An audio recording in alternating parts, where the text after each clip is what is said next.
Hi there, welcome to my channel, or welcome back, hopefully. If you're new around here, I'm Chris. I love movies, I love books, I love games, I love talking about them, I love watching people that make these kind of videos, and if you do too, that's hopefully why you're here. Today I'm kind of dressed as like a dishevelled English literature teacher, which I think might be quite fitting because today I wanted to talk about 5 of my favourite books, or, off the top of my head, I'd say they're maybe my favourite books, or they're books that kind of seriously got me into reading, or they're ones that I just think about on the regular, and that must mean that they mean a lot to me for some reason or another. Some of them will probably be ones that you've heard a lot of booktubers talk about in the last couple of months, and they've been talking about them for very good reason because they're very good books. So yeah, there will be some familiar faces in the list, and hopefully there might be some things that you haven't seen a lot of people talk about recently. But without further ado, if you were to ask me, Chris, what is your favourite book that you've ever read? And it could be only one as well. I would have to say Lonesome Dove by Larry McMurtry. And yes, a lot of people have talked about this book in the last few months, but it really is just that good. I read this last year, I think, or maybe the year before last. I think it was maybe one of the first books in a long, long while that I actively looked forward to reading every single day.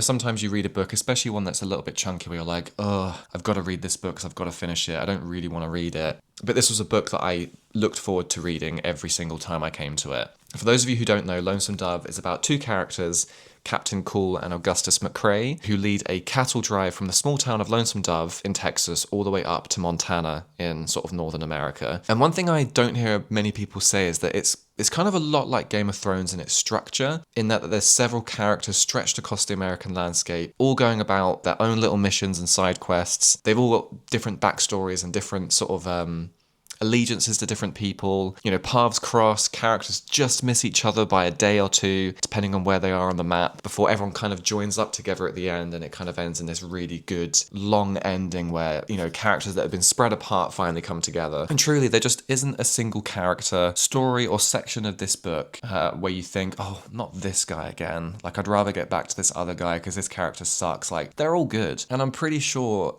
Larry McMurtry introduces like a whole new batch of characters like halfway through. And normally in a book, you're kind of like, couldn't care less, want to get back to the original story. But they're just as good, and they're just as well fleshed out, and they're just as kind of singular in their voice as well. So everyone's got their part to play in this book.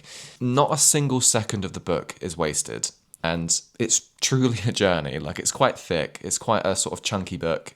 And the journey doesn't even really begin until like 200 pages in or something as well, which I kind of really quite admire. It's very kind of gradual and patient with its storytelling. Things kind of kick off pretty early doors, but, they don't really go on the cattle drive until a bit of a ways in. And it just gives the story so much kind of breadth and space to breathe. A lot of books these days are quite rapid and try to sort of get on with the story, but this really takes its time. And like, for context, I was sort of brought up on westerns and cowboy films as a kid. I watched Calamity Jane a lot, weirdly. I've watched the Clint Eastwood films. I love The Quick and the Dead, and I obviously loved Back to the Future 3 as a kid. That was kind of my entrance. That was like the gateway drug into Western stories as a child. I've avoided things like Blood Meridian by Cormac McCarthy, just because, having read The Road and No Country for Old Men, you really do have to be in a certain headspace to read his kind of work.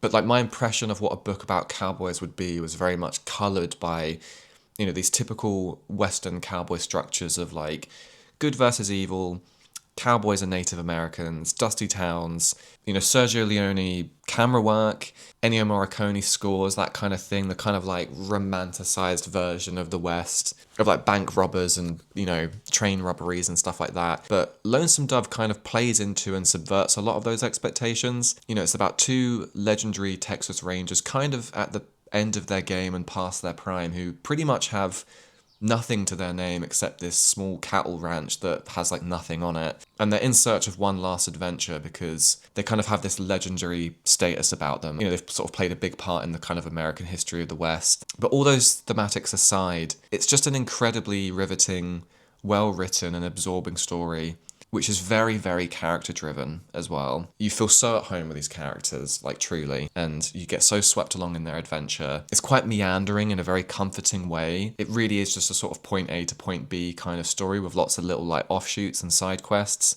But when it really gets down to it and kind of action hits, it really gets down to it, and you really see, what what makes Cool and Augustus so legendary, basically. It's really sick by the end of the book. I'd recommend this book to literally anybody. I don't even think you have to be into like cowboys and westerns to get something out of this book.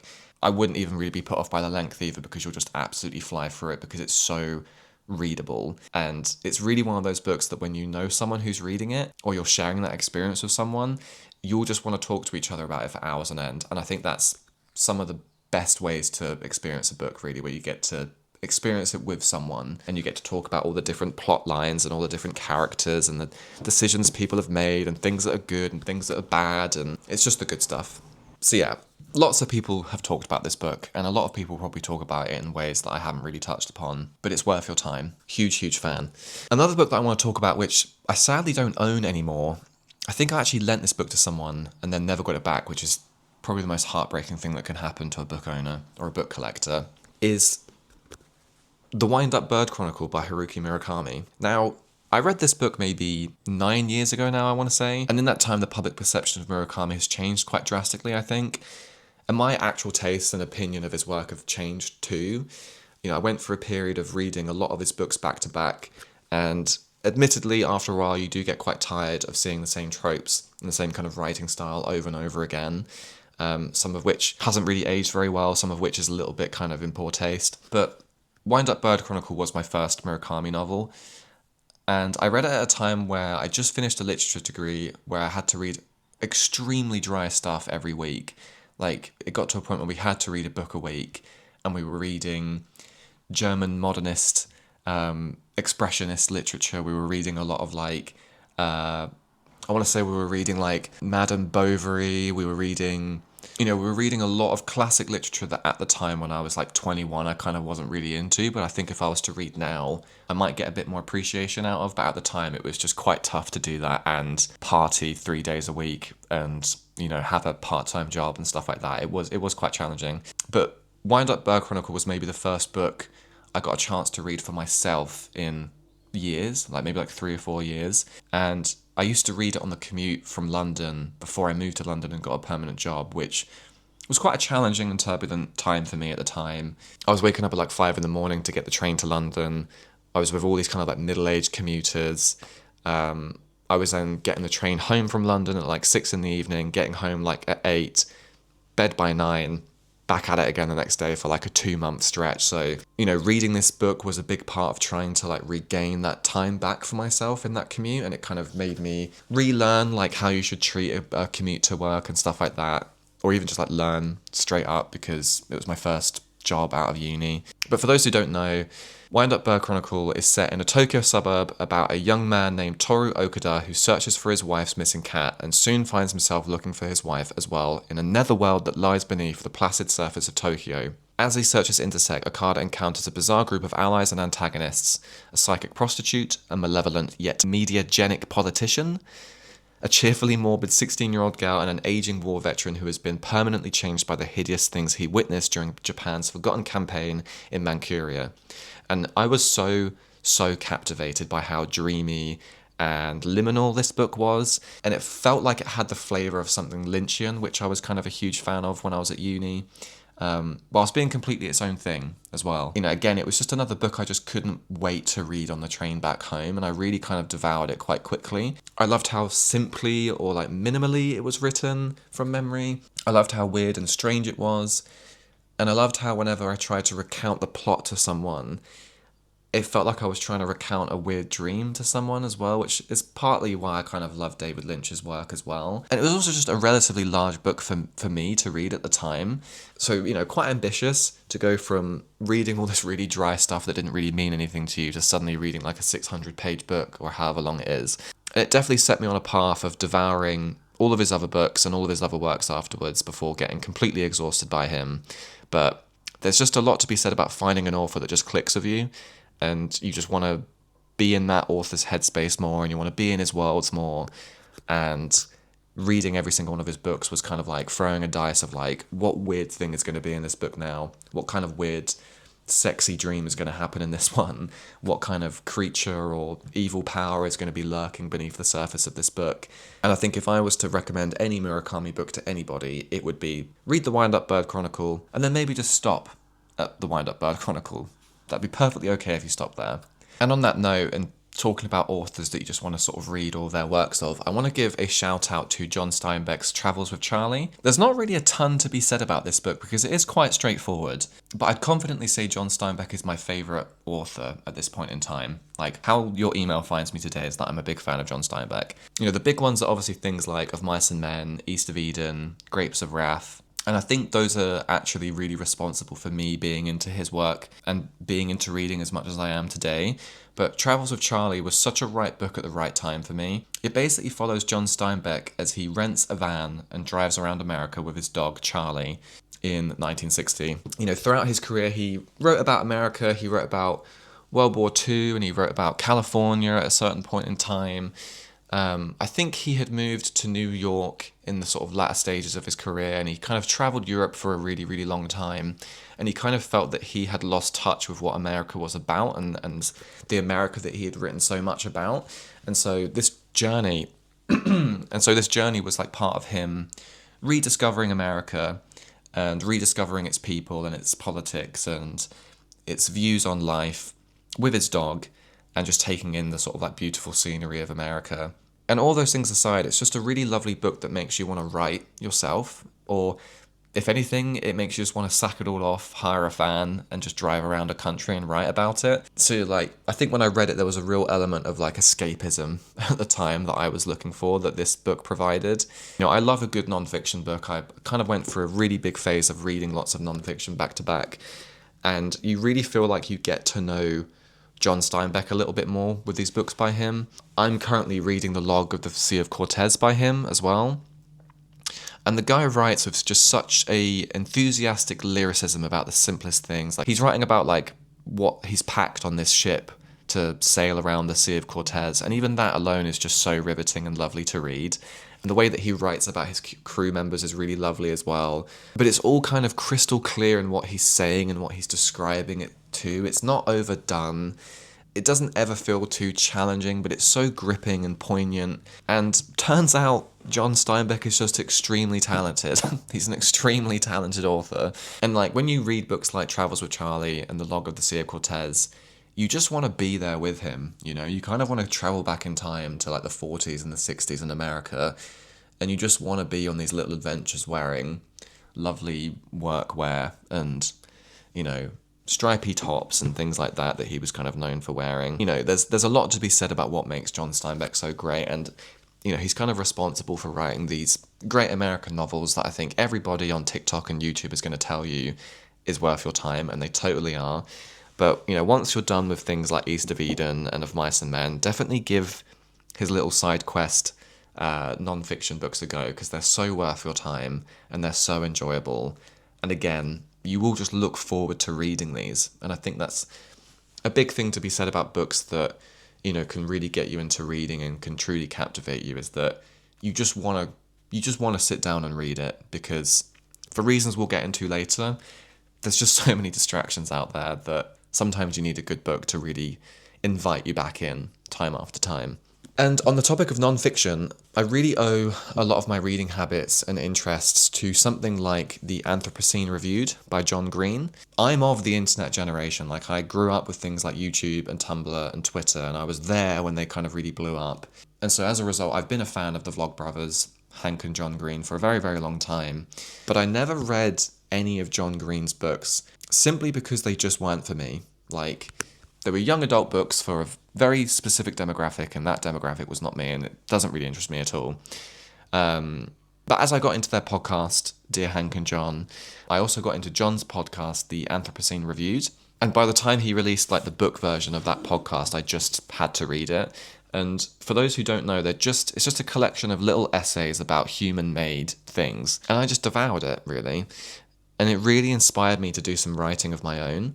You know, I got some friends together and we wrote some essays for this little zine that we made and we released and we gave to friends, which we all got so much out of doing. And it really found me at a time where I kind of wasn't really enjoying the job that I was in. I wasn't really enjoying the industry that I was in. And I kind of found that I was never really doing anything for myself. I mean, like right here, right now, I'm making these videos for myself, which takes a lot of courage and it takes a lot of motivation and it takes a lot of perseverance. And this book taught me that, You can just write about anything you like, basically. There's no rules. You know, it can be about Dr. Pepper, it can be about trees, it can be about songs or football teams, the Notes app, it can be about anything. As long as you feel compelled enough to sit down and write something or record a video about something, then that is reason enough to do it, and you don't need permission from anybody to do it. You know, if you get a kick out of it, then that's reason enough. You should just do it. And if you haven't got into nonfiction writing and you really want to, then I think this book is a really great place to start. And then it can kind of open you up to things like David Foster Wallace, David Sedaris, Sarah Vowell, or even things like essays from past editions of The New Yorker. It's a really readable, quick, easy read with some lovely little passages in that I think you'll get a lot out of. I don't reread books that often. I've definitely reread little sections of this book, and I'll probably come back to it at some point and probably get a lot more out of it than when I first read it. But John Green, if you're listening, which you're probably not, if you write another Anthropocene Reviewed, I will buy it and I will read it. And so lastly, that gets me on to the final book in my list that I want to talk about, which, again, I acknowledge that this book is absolutely the flavour of the week at the moment on the internet and probably will be for the rest of the year. So this, along with Lonesome Dove, is a really, really unoriginal pick. And they've been talked about and picked so much for a really, really good reason. But I will never, ever read another book like The Count of Monte Cristo again. Purely because it's just so long and broad and expansive. And I just don't think I'll read anything this classic and this readable for a long, long time. I think we kind of all have an idea of classic literature, that it's really difficult and challenging to read. And maybe I'm wrong. Maybe there are other books out there that are as readable and as enjoyable as this. And if there are, please let me know in the comments, because I would love to read them. And look, parts of this book were a slog. I think people are kind of skipping over how long sections of this book can be. And when you finish a book this long, you do tend to kind of omit those passages from your brain because they kind of weren't as exciting for you. And there were loads of parts of this book that made me think, what's going on? Who are these people? Why should I care? How is this going to contribute to the end of the story? And it all does. It all comes together in the end. And one thing that I haven't really heard anybody talk about is that this book is basically Batman. It's literally about a man who gets everything taken from him. He goes away to prison, vowing revenge on those who got him there. He learns skills from an older, wiser mentor. He inherits a vast fortune, and then he uses his fortune along with various alter egos that he builds to get revenge on those that got him there. Does that sound a little bit familiar to you? Because it does to me. You know, it's hard to explain what makes this book so great without just completely echoing what a lot of people have said online about it before, but in terms of what it meant for me as a reader, was that it taught me that I can read long classic books and that I shouldn't be put off or intimidated by them. And books like this require a lot of patience and perseverance and attention, but the payoff is absolutely worth it. And sure, there'll be books out there just as long and just as classical that might actually not be worth it in the end or might not be my cup of tea, but sometimes it's just so good and nourishing to read something that has such a cultural significance and for it to be worth it in the end as well. That's a really key part of that. It also taught me just about the sheer amount of distractions that we have on a daily basis that compete for your attention. And again, like I'm not really saying anything new here, but every day I was met with this choice of, do we watch a film? Do we watch a TV show tonight? Do I listen to a podcast on this train journey, or do I listen to some music? Do I doom scroll on my phone tonight, or do I watch a YouTube video? Or do I just say no to all those options and sit down with this book and read it, fully knowing that I'm barely going to make any material progress on the length, you know, or of the story of this book? You could read this book for hours and be like, great, I still only have 1,000 pages left. Was that really worth it? And I know it sounds pathetic, but it really takes a lot to consciously say no to these things and sit down and read something as long as this, especially when everything is built around instant gratification and short form video content and algorithms and likes and blah, blah, blah, blah, blah. Like, you know, it's a very kind of like trite argument to make in this day and age. You know, I don't drink, I don't smoke, I don't eat meat, I kind of abstain from a lot of things. And the few dopamine hits that I have left at my disposal are things like chocolate, junk food, coffee, exercise, if we want to pick a positive one, you know, or unfortunately content and social media and, you know, the instant gratification of scrolling through your phone. And it sounds lame, but like, it's really hard to say no to those things on a day-to-day basis. And reading a book like The Count of Monte Cristo just teaches you that you can You can do it. Beneath what we've built for ourselves as a society, is a brain that is capable of doing it if you just stick with it and say no to these things that are kind of at your disposal. We used to do it. We should do it. And people do it, So yeah, I feel like these 25 minutes have absolutely flown by because I've just had my second coffee of the morning. But read a book, basically. I think that's the moral of the story here. There's so much content out there now about how you should be reading more, and we're all melting our brains every single day with social media, and it's all 100% true, and I agree with it all, and it's all contributed to the destabilization of society and yada yada yada, and we'd all be far better off if we used social media a lot less, and books are just sort of the best place to start for things like that. It's the best alternative to something like an algorithm. Out of all the things that we have at our disposal as a species, I think going outside and seeing the world and having friends and spending time with people is obviously the creme de la creme of the human experience. But reading a book is genuinely one of the last few nourishing things for the human soul. Whatever the book is, whether the book is good or bad, or people think it's high art or low art or entertainment or trash or whatever, whether it's your cup of tea or whether it isn't, reading a book is the equivalent of getting your 5 a day and drinking water and being healthy. So, I don't mean for any of these picks to be pretentious, or I know a couple of them are quite popular. There's definitely other books that I've read that have been among some of my favourites, like Stephen King books or even like The Silence of the Lambs, and they definitely earn their place along those too. But yeah, just read a book, and thanks for watching this video, and let me know what your favourite books are in the comments below. And remember, I do have a big bookshelf back there that I'm kind of scared to go through and unpack, but if that's something you'd like to see, let me know.